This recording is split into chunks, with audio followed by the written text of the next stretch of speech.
we tend to do what we won't allow our customers in management to do.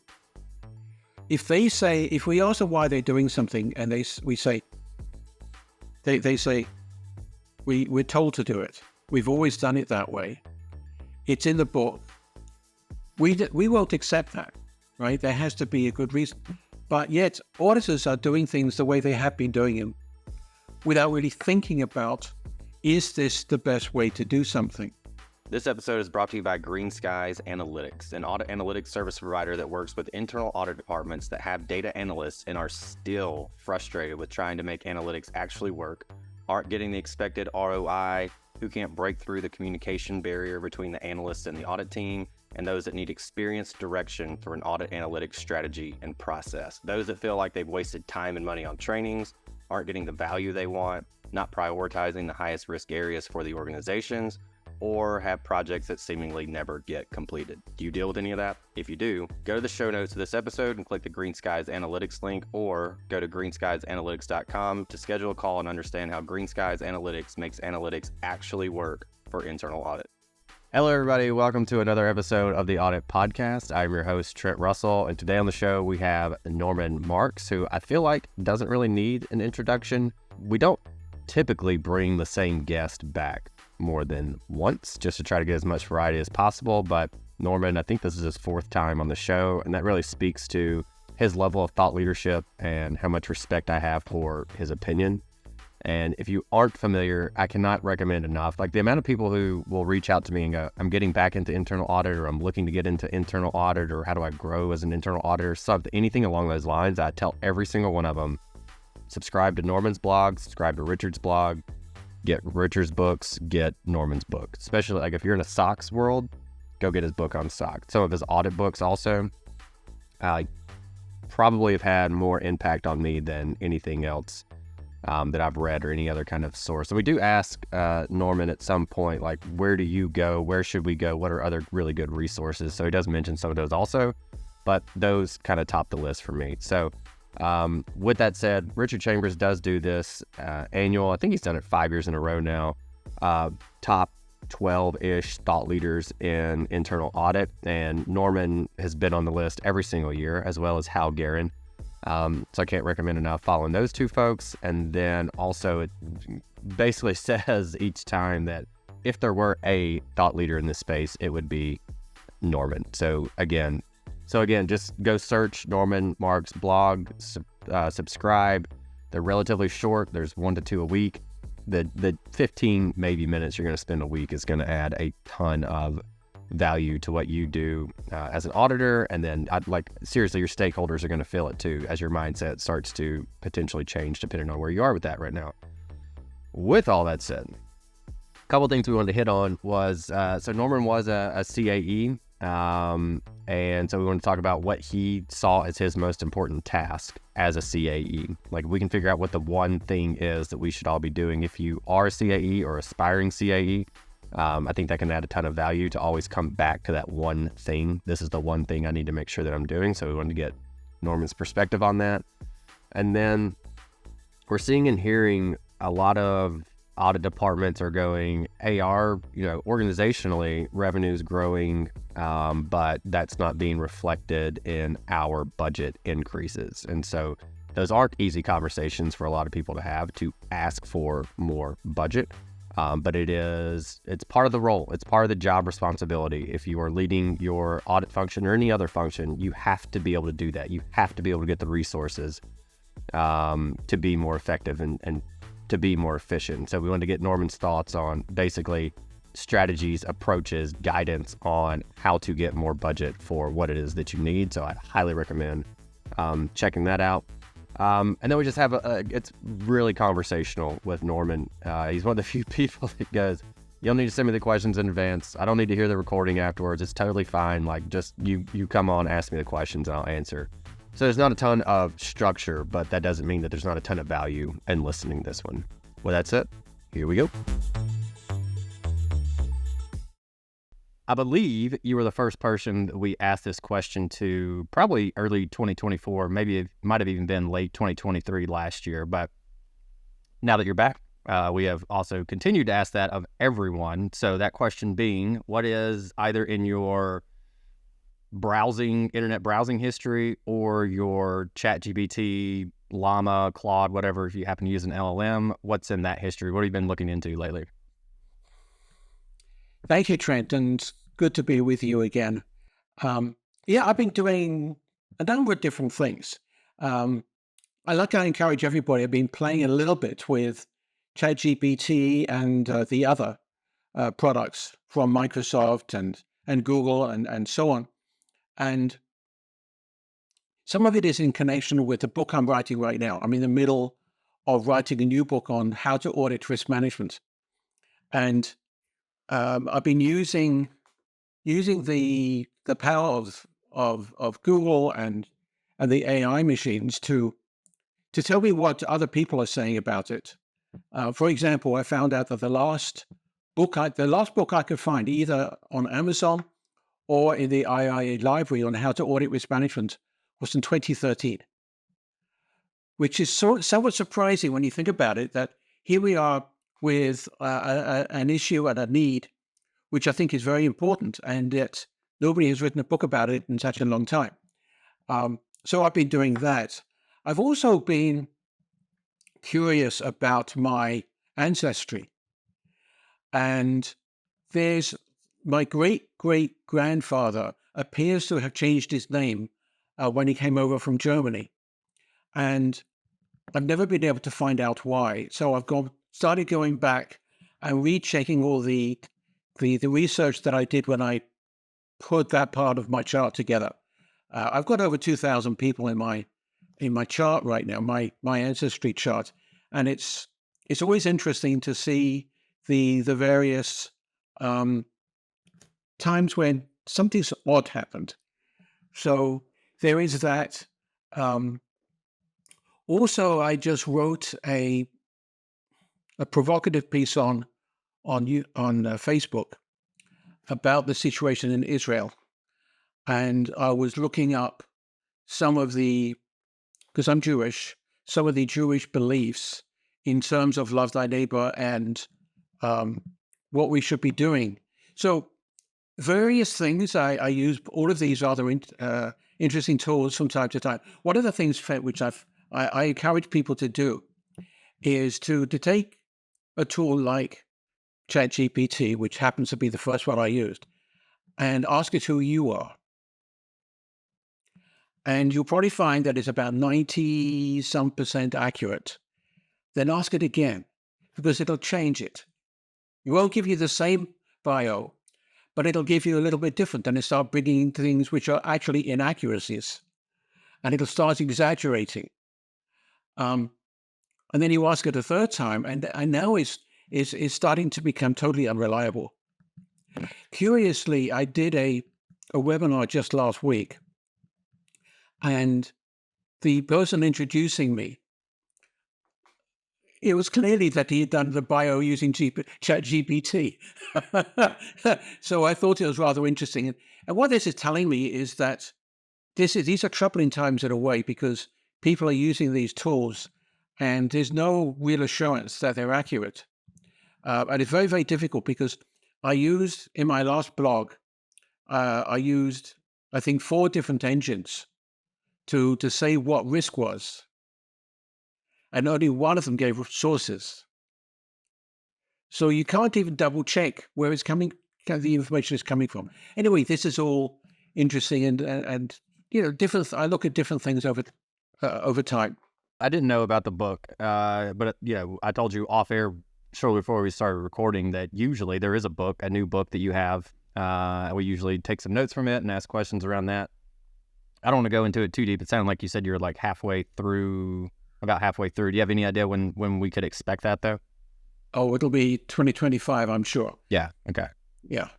All right. We'll keep an eye out on it. I tell people all the time, and I told you this earlier also, but occasionally someone will reach out and say something to the effect of, hey, I'm getting back into audit, or I want to get into audit, or I'm interested in that. Where should I start? And I always tell them, subscribe to all of Norman's blogs, read his books, especially depending on where you are. Like if you're doing SOX, read the SOX book. If not, well, I would recommend the other also, or the others, but then also you, and then I'd say the same thing about Richard, like just subscribe to his Right. blog, read his books, and like you'll be good to go if you just have those two sources, especially as often as you put out blogs to take those in and read those, and you'll be above, I would say, most folks if they do that. So, all right, looking forward to that then. Something else Thank you, we've been Chief. asking is, and maybe this is more so as your time as a CAE, but it's totally fine if maybe your perspective has changed. This is the hard-hitting stuff that we do on the Audit Podcast. Emojis in emails, yes or no? No, Okay. but Look, you're like, that's a emoji, dumb question. No. emoji. Actually, I don't hardly ever use emojis. I use GIFs and videos because they're much more expressive. They're more amusing and they get more of a reaction. An emoji is dated. Yeah. You No, know what I mean?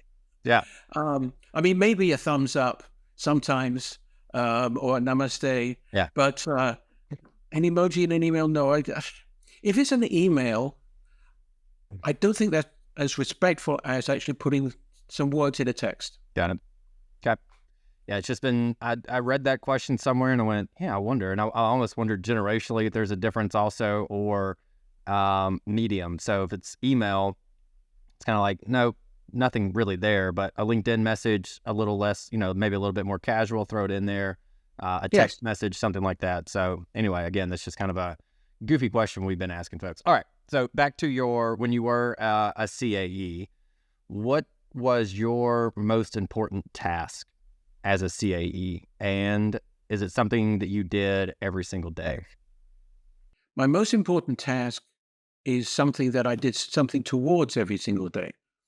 So I felt that my job was to do what I could to help the organization be successful. That's the underlying theme to my role there. I was a member of the management team, also in many ways a secretary of the audit committee of the board. So I worked with them as well and was very conscious of my obligation to help them be successful in their job of governance and oversight of what management was doing.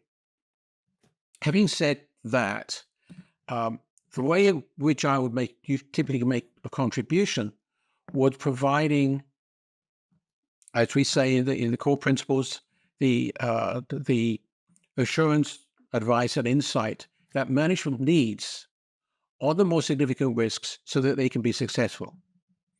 Now, I would work towards an opinion at the end of the year, which we actually, when I was with one of the IIA committees, we actually wrote some guidance on how to do this. But I would actually provide a formal opinion on the system of internal control overall.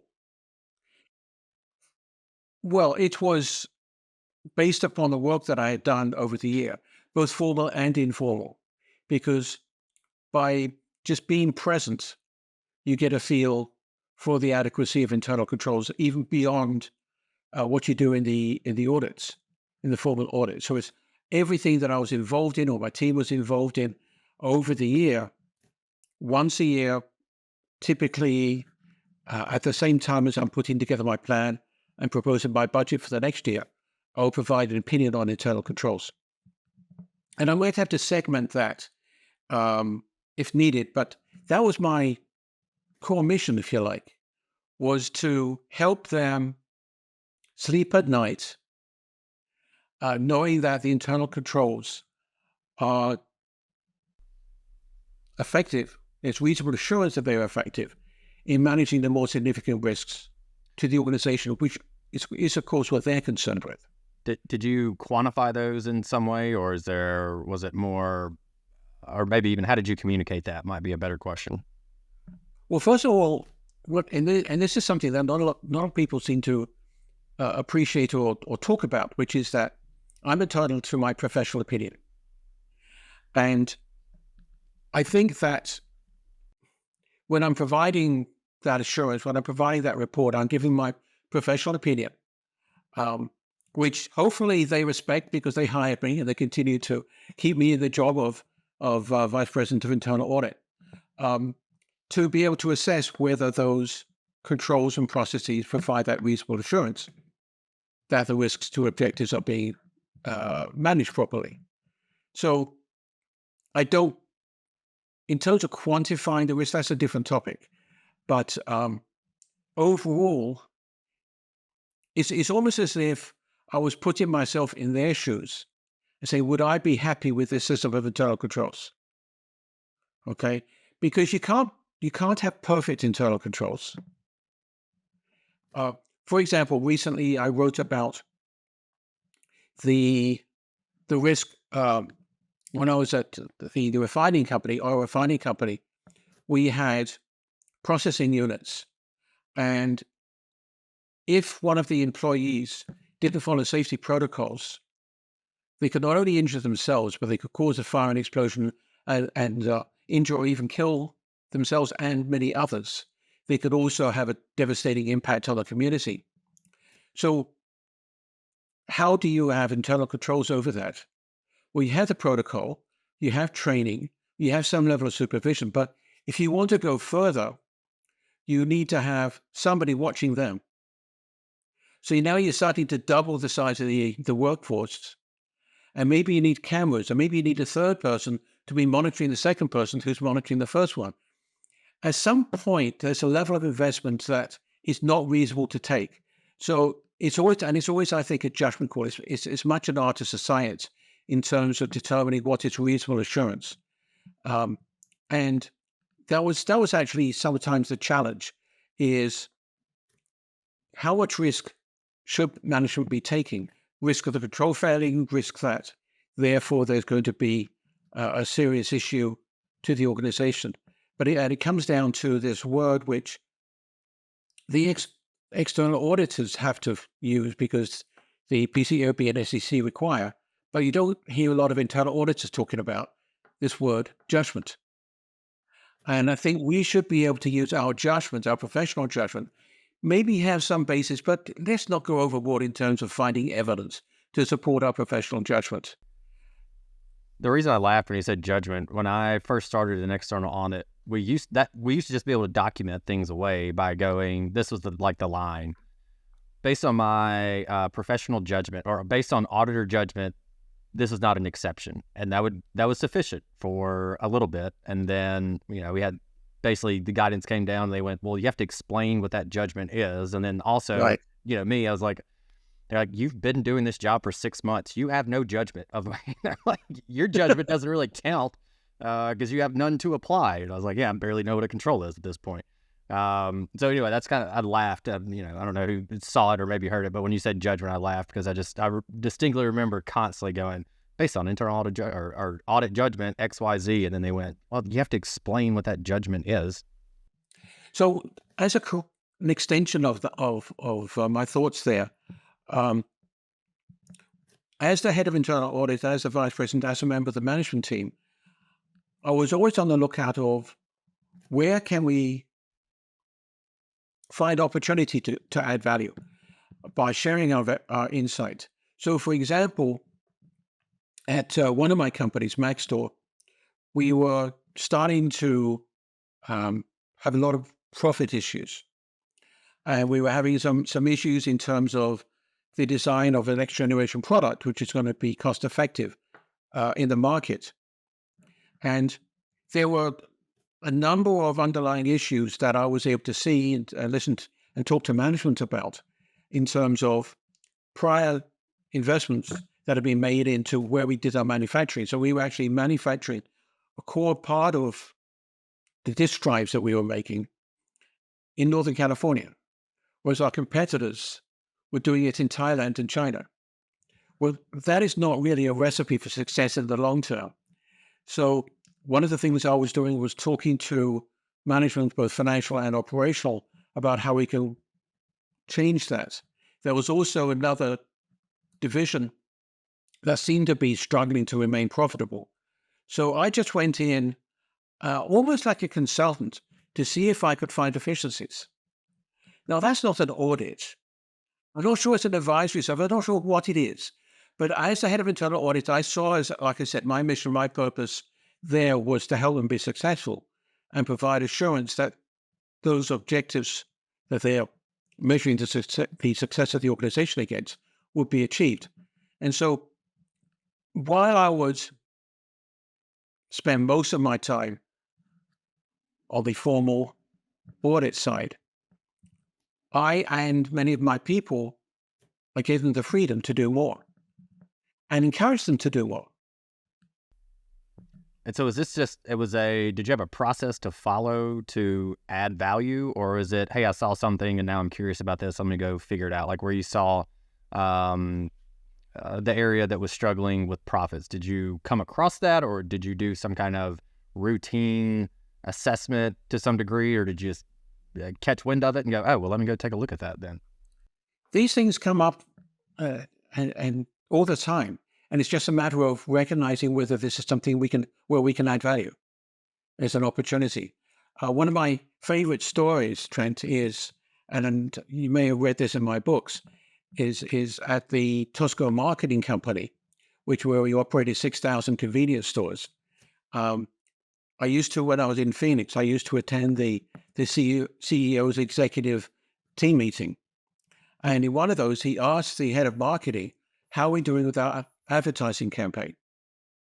Because every year we would try to come up with something that we could really push and say, this is why you need to come into one of our Circle K stores instead of a 7-Eleven or another gas station convenience store. And the previous year, we'd had this wonderful coffee, which was rated in the local city magazines as the best. But this year, the marketing campaign was delayed.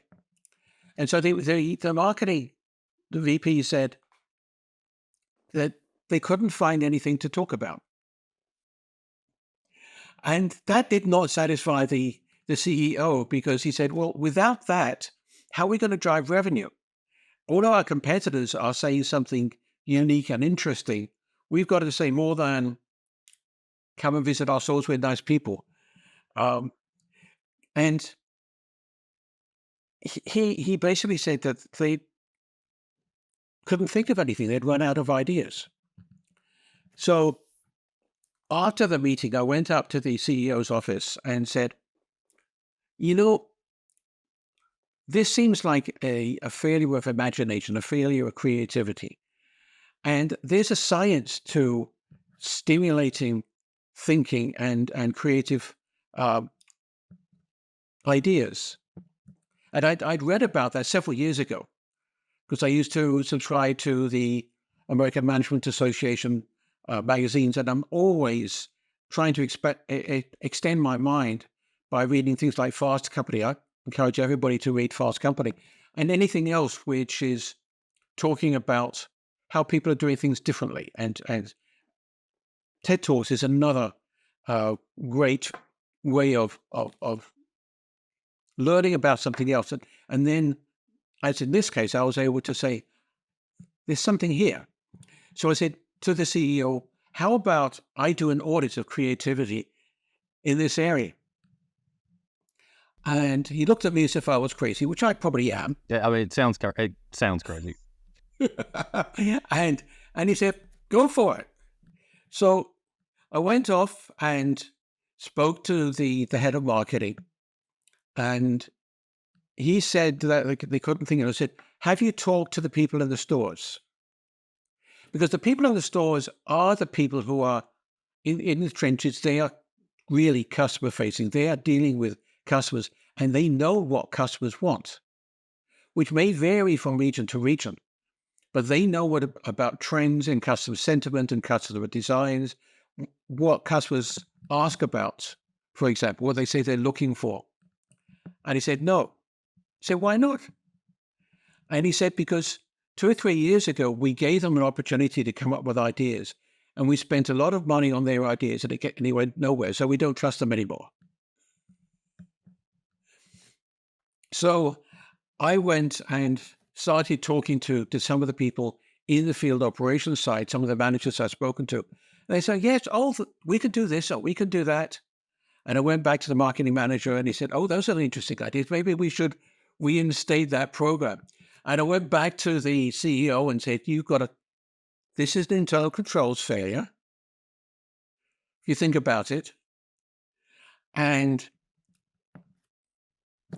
they were able to get the marketing campaign going. It was simply something that he came up in a meeting.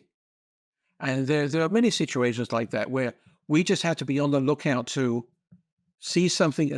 If there's a problem out there, can we help? I want to get to this. Well, let's just go ahead and cover it because I mentioned earlier, folks reach out and I go, read Norman's stuff, read Richard's stuff, some other folks to follow and things like that. But you mentioned Fast Company. What are the other areas that you would recommend folks look into, other resources? The biggest resource, Trent, is talk to the people in the trenches. Okay. That was a good segue. That was a really good segue. Previous story. Go talk to people in the trenches. Go talk to, and this is what I did. Once a month or so, I would actually go out with one of the field managers for the convenience store business, and I would do a ride around with him on his normal route because he would visit 2 or 3 stores every day, and I would go with him. And in the car, I would ask him questions about the business, not internal controls, not risk. I'd ask him questions about the business and the challenges he has. One of his favorite ones was working with corporate and the obstacles and opportunities there. And then we would go to a store and I would have the same opportunity to talk to the store managers. And some of the stories, I tell you, were just amazing, almost unbelievable. And we don't have time for all of those, but getting out and talking to people, but there's a great management consultant out there who was asked, how do you find out what's going on in the business? He said, ask the janitor. Because the janitor may be able to hear a lot of what's going on. So go into the cafeteria, meet people everywhere, and learn from them about the business. And frankly, that is the greatest resource, which I think few people, and it's generally free, which people don't take full advantage of. Oh, it's Tom Peters. Yeah. And speaking of free, this is a question I've been curious about because I don't really hear a lot of folks talk about it. And it is obviously very important. And I think it's just because it's money, it's budget, it's salesy. And so it feels icky or dirty or sleazy, maybe is the best way to put it. But when you, as a CAE, need resources to effectively do your job, you have to get more monetary budget. I always try to differentiate between an hourly budget and a monetary budget because there's differences, but I feel like a lot of times we talk budget and everybody thinks monetarily. And hopefully you have a story to share. I would think so. If anything, you don't have a lack of stories to share. But is there a story you can share where, hey, I needed XYZ budget wise. Initially, I got pushback, and this is how I got it. I feel like there's a lot of CAEs that maybe even on the first go around, they go, well, we didn't get it, so I guess we're done with this and we can never do it. But anything that you feel like you could share with CAEs, and even I know when I was a full-time data analyst, I had to basically make the use case or make the proposal for, I need this automation software to solve XYZ problem. This is the benefit that we're going to get from that, et cetera. Fortunately, it wasn't super expensive, so I didn't have to put on a full dog and pony show. But with that said, is there some guidance, some advice, story, something like that you can share to help those CAEs that maybe struggle with that? Well, I think, Trent, your story about data analytics needing software and needing to build a use case is the foundation. And I did something similar. It sounds very different, but it's essentially the same thing, which is that every year I would, except for my first year, every year I would put together, after doing the risk assessment, a schedule that showed all the audits that I felt were necessary in order to address the more significant risks. And I would prioritize them in terms of the level of risk or value that they were addressing. Because sometimes it could be low risk but high value to the organization. And that would then give the estimated number of hours. And I broke it down by financial and IT because those are the two types of people I tended to have. That would tell me what my resource requirement was in order to give them the assurance they needed. And that then translated into a budget, all right? Because if I needed certain tools, or if I needed, as I did in many cases, co-sourcing requirements to do to certain specialized kind of topics or to temporarily supplement the team, that would give me the requirement. So if I needed to do more, for example, when I was at Tosca, we were growing all the time, making acquisitions. It was simply a matter of adding the resource requirement, and that then would tell me what the required budget would be. As distinct from, because I did some work on this on my blog. I wrote about this. I call this a zero-based budget, okay, which is basically what do I need to do, and therefore how much money do I need? A lot of people just take last year's budget and add an inflation factor. That to me is you either don't have enough money to do all the work, or you have too much money and you end up doing work that doesn't add value. So I prefer to actually define what I need to do and then go and get the budget to do it. Now, there was one time at Tosco in like the third or fourth year where we were having the oil industry, the market was depressed, and the CFO said everybody should have a cut. And he was good. He was possibly the best CFO that I worked with. He didn't say everybody needs to cut by the same 10 or 15%. He said, this is what the goal is for the company as a whole. And I need you to see what you can do to contribute to that and justify not cutting as much as that. So the fact that I had this, and I was able to say, if I cut 10% or 15%, these are the audits I won't be able to do. And the CFO and the audit committee looked at that and said, okay, you don't need to cut that much. just have some kind of minor cut, like delaying hiring, and you're still going to be able to do this level of audits, maybe trim some of those lower, one or two of those lower level audits. And so that to me has worked. And frankly, that's the way I think all of us should do. A budget should be, tell me what you need in order to do your job. Not last year plus or minus 5%. Right. Perfect. All right. I had this, I pulled this straight from, I think it's your most recent. I know it's been with the past couple of weeks, but you said from your blog, we want to build an audit plan that focuses on what matters most to the achievement of enterprise objectives. Some call this objective-based auditing, but I prefer enterprise risk-based auditing.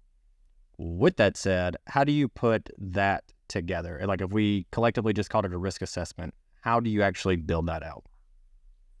Well, of course, I wrote a whole book about that, Auditing That Matters. Yeah, that's the go-to for me. I've told you this. I told somebody this last week, so it's even more top of mind. On my Kindle, I can highlight whatever I want to on there.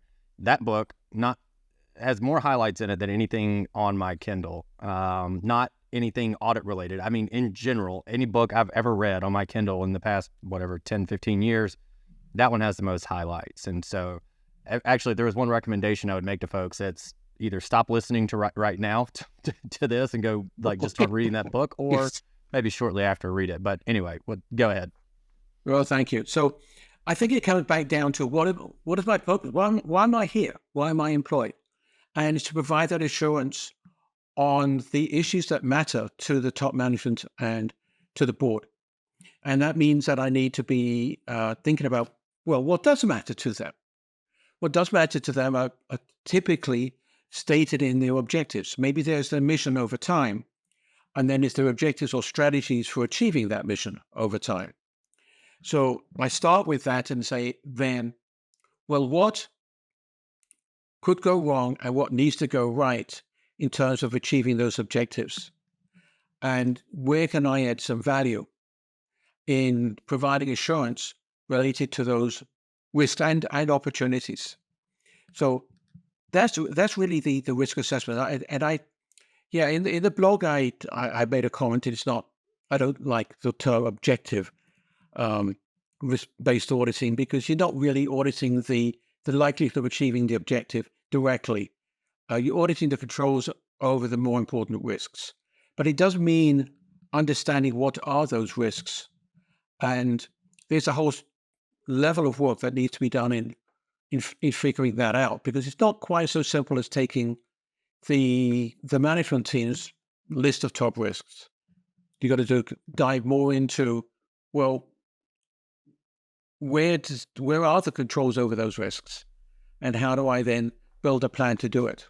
When you would see those objectives, that they were formally written out, objective 1, 2, 3, 4, did you often or ever, or once you got in to actually do the work around those, did you go, I mean, I know you have this written down as the objective, but based on what you're doing, your work that you're doing doesn't reflect you trying to meet this objective. Was that common? Did you see that a lot?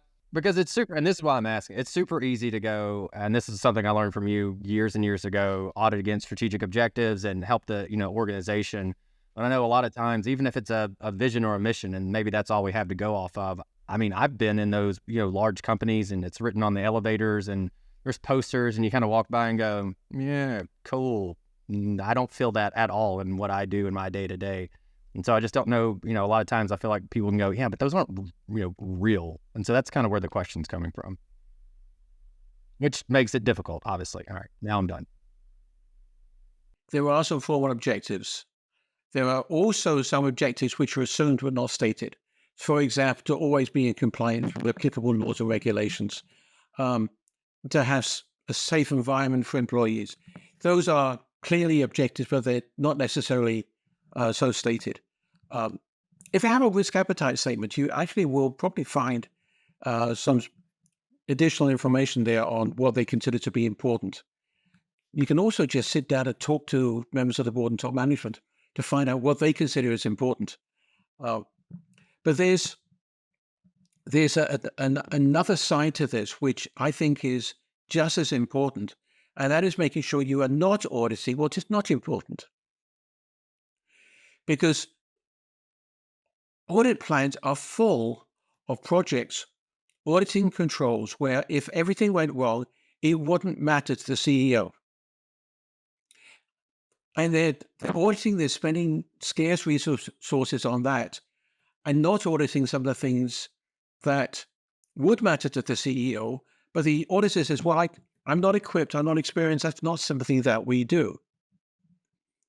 But that shouldn't stop us.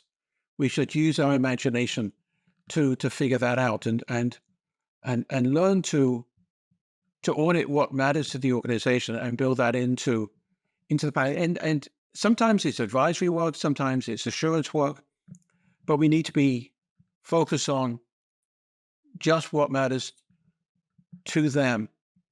And that comes right down to, again, the same thing with where we spend a lot of time putting things in an audit report, which we may say is high risk, but they don't really matter to the CEO. But there's a serious issue here, Trent, which I find, and it's sort of in line with what you were saying, I find probably the great majority of companies fail to do. You have the corporate objectives, but then everybody else has objectives, right? But do those objectives tell that person what they need to do for the organization to succeed? As you probably know, I was a vice president in the IT world for a number of years, and I had information security and a whole bunch of other things that I was responsible for. And this was with the bank, and the human resources department came out with instructions on how to write your performance objectives. These are what I was going to be measured against. This is what I was what was going to determine whether I got a budget, a bonus, and how much that bonus was going to be. And I was told to think about what I felt was important. I was not told to go and ask my manager what he felt was important for his success for me to do. He wasn't asked what he had to do as a CIO to help the organization succeed. There was no what I call cascading down of objectives to make sure that everybody is working towards the same goals. And therefore you find that people are doing things which don't matter. I have this situation. This is a horrible story, so I apologize to everybody, and you may want to shut your ears because this may be damaging to your auditor's health. But I was with this company, Selectron, and they purchased a highly profitable, high-growth call center company in Massachusetts that had operations not only there but also in Europe, and was in the process of building another one in Eastern Europe, which is going to be lower cost. So they were doing a lot of things. They purchased this and assigned responsibility for it to an existing senior vice president. They then allowed the current membership, the previous membership, the CEO, CFO, COO, to leave the company. But the senior vice president, the existing senior vice president of the company, never had his objectives changed to include operating that new unit. And I told to him, as this business unit started to fail, because he was lacking leadership, they had abandoned the opening of the Eastern European center. They had seen a host of valuable employees leave because there's no leadership, no morale. And I asked him, when's the last time he went out there? And he said he went out there as part of the acquisition, due diligence. But he wasn't going back out there because his goals and his objectives were based upon his Selectron achievements and nothing at all about this one. So there has to be an alignment for everybody in terms of what they are doing. Does it define what is necessary for the organization to achieve its objectives? Going back up the ladder. And that's what leads to people doing things which don't matter. And we as auditors need to think about, okay, I'm not sure this is a risk or reality. What are we going to do? What are we going to do about it? And obviously, I had conversations with more senior management and the board about it. But that I think is an issue that a lot of auditors don't see, is people doing things that don't matter, and therefore maybe we should ask them to think about whether there's a need, there's a return on the investment of time and energy and resources on that particular topic, of that particular task. We can also think about where they can actually be working across purposes, which can make it more difficult. So again, at Selectron, we had this situation where each region had a lot of autonomy. US, North Americas, Asia, they had a lot of autonomy, and they refused to use the same ERP system. And so that was actually bringing down the achievement of objectives for the whole company. That's the sort of thing that I think, yes, we need to be very much aware of, structural or people issues that threaten the success of the organization. All right. And for the people who did cover their ears, you can uncover them now. I'm glad you said cover your ears instead of like mute it or something like that, or just stop listening like I suggested earlier. It's a scary story. Yeah. Maybe in time for Halloween. Yeah, perfect. Yeah, it will be. Yeah, we can make that work. All right. So with all of your body of knowledge, the books you've written, everything else you've kind of done for internal audit, is there anything, as we kind of wrap up, is there anything that you want to leave the audience with of this is what we need to be doing better? We need to be thinking. When you say that, I usually don't interrupt. When I usually give somebody the last word and I just go, whatever you want to say, you say it, that's fine. How though? I mean, what do you mean? Do you mean take time, take 30 minutes a day? Like, again, trying to figure out a process here and tease some of that out. How? What I mean by that, Trent, is yes, you can do that and certainly do that. And unfortunately, I tend to do my thinking in my dreams sometimes, which is quite disconcerting. We tend to do what we won't allow our customers in management to do. If we ask them why they're doing something, and they say, we're told to do it. We've always done it that way. It's in the book. We won't accept that, right? There has to be a good reason. But yet, auditors are doing things the way they have been doing them without really thinking about, is this the best way to do something? I ran, and I'm sure you and many others listening have seen this, where you ask somebody, why are they doing it? They say, well, because the auditors told me to do it. And yet, we are doing things because the IIA tells us to do it. We are doing things because the IIA standards make us do it. We are doing things because it was done that way last year. I have seen so many situations where that is not how we can best add value to the organization. That is not how we can extend our thinking.